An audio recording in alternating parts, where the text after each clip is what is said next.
We've heard so much about former President George H.W. Bush, and now we want to hear from someone who worked with him. Joining me on the phone is James Oberwetter, who served as a former press secretary for then-Congressman Bush.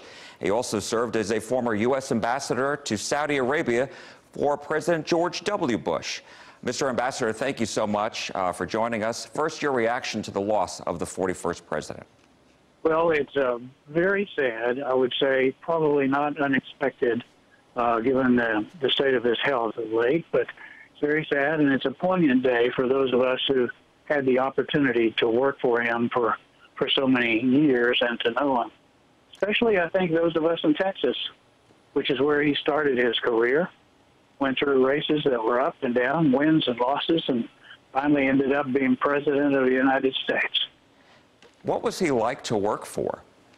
Well, that's an interesting question, especially the way you asked it, Jack, because he was the kind of leader that did not make you feel that you were working for him.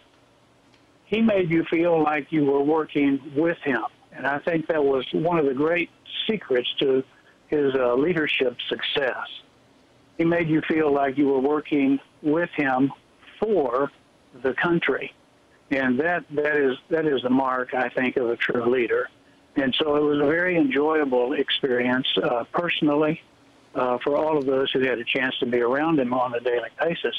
You know, he could be very humorous from time to time, and that made life around the George Bush office very interesting every day, very exciting, and often very funny.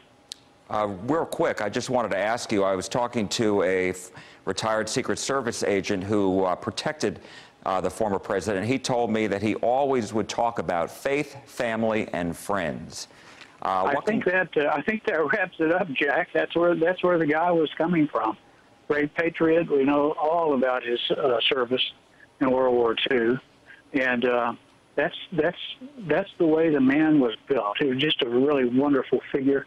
And he had a great international bent to him when it came to understanding the way the world works and what the U.S. position in the world was and should be. He was very good at that. Well, Mr. Ambassador James Oberwetter, thank you so much for your time this morning. We really do appreciate it.